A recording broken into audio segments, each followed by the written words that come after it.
முன்னொரு காலத்தில் யமனும் சித்திரகுப்தனும் மேலோகத்திலிருந்து பூலோகத்திற்கு வந்தார்கள். அந்த வழியாக வந்த சிறுவன் இவர்களை பார்த்து வியந்து போய் நின்றான். இவர்கள் இருவரும் சாதாரண மனிதர்கள் போல் இல்லையே. அவர்கள் கையில் ஓலைச்சுவடி இருந்தது. அதை பார்த்து கொண்டே இருவரும் பேசிக்கொண்டிருந்தார்கள். அந்த ஓலைச்சுவடியை பார்த்து வியந்தான். அது எவ்வளவு மினுமினுப்பாக இருக்கே, அந்த ஓலைச்சுவடியில் என்ன இருக்கிறது என்பதை தெரிந்து கொள்ள ஆர்வம் அதிகமானது அந்த சிறுவனுக்கு. யமனும் சித்திரகுப்தனும் சற்று நேரத்தில் மரத்தடியில் இருவரும் இளைப்பாறினார்கள். அந்த சமயம் பார்த்த அந்த அழகான ஓலைச்சுவடியை எடுத்து சென்றான் சிறுவன். பிறகு சிறுவன் அந்த ஓலைச்சுவடியை வாசித்து பார்த்து அதிர்ச்சியும் அடைந்தான். சிறுவன் தனது பாட்டி இறக்கப் போகிறார் என்ற ஓலைச்சுவடியில் எழுதியிருந்தது. அடுத்த நாள் இறக்கப் போகிற தனது பாட்டியை எப்படியாவது காப்பாற்றுவது என்று சிந்தித்தான்.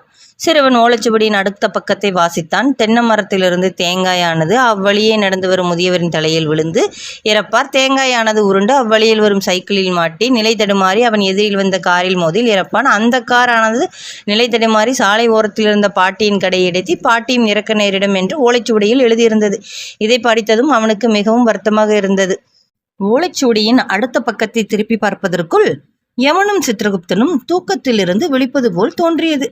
உடனே அந்த சிறுவன் அந்த ஓலைச்சுவடியை அவர்களுடைய அருகில் வைத்துவிட்டு வீடு திரும்பினான். இறக்கப் போகும் 3 பேரையும் எப்படியாவது காப்பாற்ற வேண்டும் என்று இரவெல்லாம் யோசித்து அடுத்த நாள் காலையில் முதியவர் வீட்டுக்கு சென்று முதியவரை வீட்டுக்குள் வைத்து பூட்டினான்.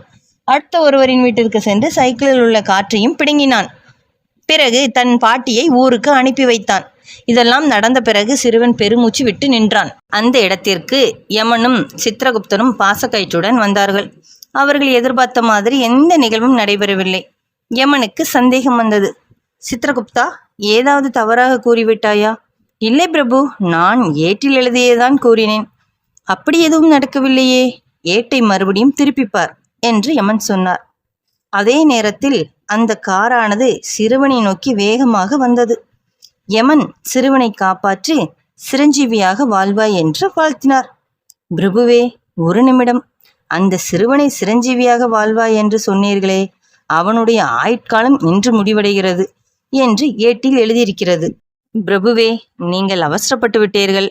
இப்போது என்ன செய்வது என்று சித்திரகுப்தன் யமனிடம் கேட்டார். யமன் தன் ஞான திருஷ்டியால் இங்கு நடந்தவை எல்லாவற்றையும் உணர்ந்து கொண்டார். சிறுவன் செய்த நல்ல காரியத்தால் அவனுடைய கர்மா விலகி ஆயுட்காலம் நீடிக்கப்பட்டது. நல்லதே நினையுங்கள், நல்லதே உண்டாகும், உங்க கர்ம வினையும் நீங்கும் என்றார் யமன். இந்த வீடியோ பிடிச்சிருந்தா லைக் பண்ணுங்க, ஷேர் பண்ணுங்க, சப்ஸ்கிரைப் பண்ணுங்க, மறக்காம பெல் பட்டனை கிளிக் பண்ணுங்க. Thank you friends.